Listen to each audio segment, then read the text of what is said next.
publisher, a highly sought-after speaker on abolition as well as women's suffrage in both, the northern states as well as in Europe. He went along with the rule of law to the great extent. After his escape, at the age of 20 from slavery, he could have gotten caught and sent back, but he went over to Europe, made speeches and wrote, and was able to purchase his freedom from his prior master. So, and he also was instrumental in getting the 13th, the Reconstruction Amendments passed, 13, 14, and 15, 13 getting away with slavery, and 15th giving black men the right to vote. So on this day, July 4th, before slavery was abolished, you would say, well, what does a black man have to be happy about? On Independence Day, he gave a famous July 5th speech saying, that there's nothing really for slaves to be happy about, although he did recognize the founders as brave and brave men, great men, but he said there's still a lot of work to do so that all citizens, can pursue life, liberty, and pursuit of happiness. So here's a guy that's really achieved a lot in his life after being a slave. So I want to contrast that with what a lot of my research and speeches have been about freedom, about speeches that are doing positive things. But I wanted to see what an example of somebody is that does not have freedom, and what better example is a slave. And so in his autobiography, written when he was about 25 years old in 1845, it's called The Narrative of the Life of Frederick Douglass, an American Slave. There's some, as he calls them, bloody transactions. Now, what I like about Frederick Douglass's writing is it's beautiful writing about something that is so horrible. I mean, his word selection and the pace at which he writes, it's remarkable. And especially with, in 1845, it's shortly after he learned to read. And in one of these passages, you'll see, we'll touch on reading. So there's just a few passages from that book, his autobiography. My mother was named Harriet Bailey. She was of a darker complexion than either my grandmother or grandfather. My father was a white man. The opinion was whispered that my master was my father, though I have no means of knowing the correctness of the opinion. My mother and I were separated when I was but an infant, before I knew her as my mother. It is a common custom to part children from their mothers at a very early age. For what the separation is done, I don't know, unless it be to hinder the development of the child's affection for its mother, which is the inevitable result. I never saw my mother more than 4 or 5 times in my life, and each of these times was very short in duration and at night. My mother lived 12 miles from my home. She made her journeys to see me in the night, traveling the whole distance on foot. At bedtime, she would lie down with me and get me to sleep, but long before I wake, she was gone. She was a field hand, and a whipping is the penalty for not being in the field at sunrise. Death soon ended what little we could have while she lived, and with it, her hardships and suffering. She died when I was about 7 years old. I spent 2 years of my childhood on Colonel Edward Lloyd's plantation. It was here that I witnessed several bloody transactions and received my first impressions of slavery. I will give a description of it as it there existed. The overseer on the plantation, Mr. Plummer, was a cruel man, hardened by a long life of slave holding. He would often seem to take great pleasure in whipping a slave. I have often been awakened at the dawn of day by the most heart-rending shrieks of my Aunt Hester, whom he used to tie up to a joist for having disobeyed his orders in going out during the night, and whip upon her naked back until she was literally covered with blood.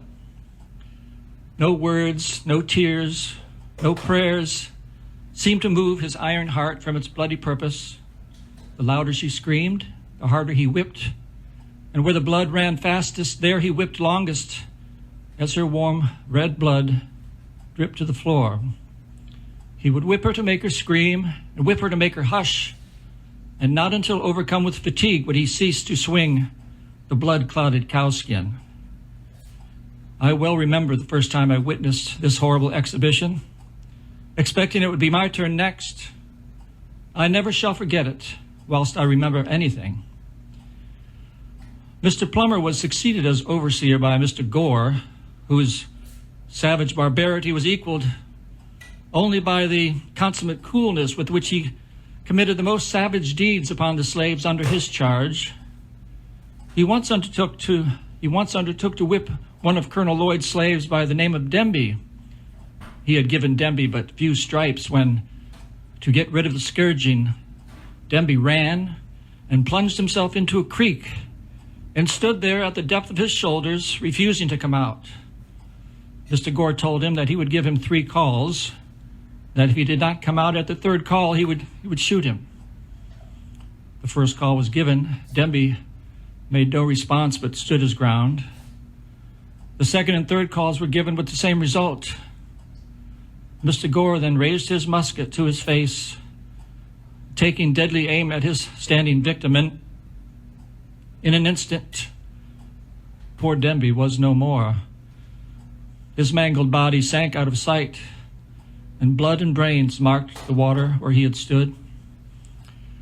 In another instance, the wife of Mr. Giles Hicks murdered my wife's cousin, a young girl, 15 years of age, and mangled her person in the most horrible manner. The offense for which this young girl was thus murdered was this. She had been set that night to mind Mrs. Hicks's baby, and during the night she fell asleep and the baby cried. Having lost her rest for several nights previous, the young girl did not hear the crying. She and the baby were in the same room as Mrs. Hicks. Mrs. Hicks, finding the girl slow to move, jumped from her bed, seized an oak stick of wood by the fireplace, and with it broke the girl's nose, and then broke her breastbone, and thus ended her life. A warrant was issued for the arrest of Mrs. Hicks, but it was never served, and thus Mrs. Hicks escaped not only punishment, but even the embarrassment of being arraigned in a court of law for her horrid crime. If any one thing in my experience served to deepen my conviction of the infernal character of slavery and to fill me with an unutterable loathing of slaveholders, it was their base ingratitude to my poor old grandmother. She had served my old master faithfully from youth to old age. She had been the source of all his wealth. She had peopled his plantation with slaves and served him through life. And at his death, she wiped the cold death sweat from his icy brow. And now, her present owners, finding she was of but little value, they took her to the woods. They built her a little hut, and then made her welcome to the privilege of supporting herself there in perfect loneliness, thus virtually turning her out to die.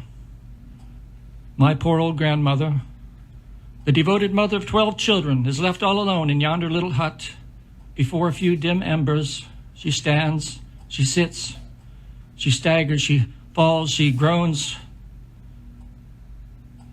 she dies. And not one of her children or grandchildren are permitted to be there to wipe from her wrinkled brow the cold sweat of death. Will not a righteous God visit for these things? A few years later, I was moved to Baltimore to live with Mr. and Mrs. Auld. For me, a most fortunate occurrence, for a city slave is almost a free man compared with the slave on the plantation. Mrs. Auld very kindly commenced to teach me the ABC and to spell words of 3 or 4 letters. My lessons continued only briefly, however. When Mr. Auld found out, he at once forbade Mrs. Auld to instruct me further, telling her it was not only unlawful, but unsafe to teach a slave to read. I now understood how it was that the white man was able to enslave the black man, and that the pathway from slavery to freedom was through reading. The more I read, the more I was led to abhor and detest my enslavers. I loathed them as the most wicked of men. I would at times feel that learning to read was a curse rather than a blessing. The silver trump of freedom had roused my soul to eternal wakefulness. Freedom now appeared to disappear no more forever. It was heard in every sound and seen in everything. It was ever present to torment me with a sense of my wretched condition. I saw nothing without seeing it. I heard nothing without hearing it, felt nothing without feeling it. It looked from every star. It smiled in every calm, breathed in every wind, and moved in every storm. I often found myself regretting my own existence and wishing myself dead. And but for the hope of being free, I have no doubt that I should have killed myself or done something for which I should have been killed. But Frederick Douglass did not kill himself. He attempted escape. He was caught. He was betrayed by one of his fellow enslaved men because they were so scared of getting caught and what would happen to him if they were caught trying to escape. But on the second attempt he was able to escape, disguised as a freed black sailor. And then that's the rest. That's Frederick Douglass's life up until that point. Wow. Well, that's great. That was a rendition from the autobiography. What was the title of the autobiography again? A narrative of the life of Frederick Douglass, an American slave. Yeah, because I know Booker T. Washington had his autobiography. It was called Up From Slavery. And I just want the audience to realize that that Terry was not reading that. He was reciting that from memory. So that was a good, probably a good 9 minutes. It was very, very stirring, very moving, very sad. Shows Frederick Douglass was a great writer, became a great statesman, a great spokesman. Husband and father, he's married, had 5 children. His first wife died. It says here he became one of the most famous intellectuals of his time. Right. Advising presidents and lecturing to thousands on a range of causes, including women's rights and Irish home rule. All right, great, Terry. Hey, thanks a lot. If you want to stick around in studio, great. If you want to do something a little bit later, great. Or another time on Monday Night Roundtable. We've had Terry several times, many times, doing a variety of speeches, and he's always stirring, moving, and well rehearsed, and just your presentation is always phenomenal. Thanks a lot, Terry. Thanks, George. Thank you. God bless and enjoy the 4th of July. Happy 4th of July. Happy birthday, America. All right. Keep it going. We're going to take a break here. After this break, we're going to have Tony Viola and Steve Kraus discussing corruption in the state of Ohio.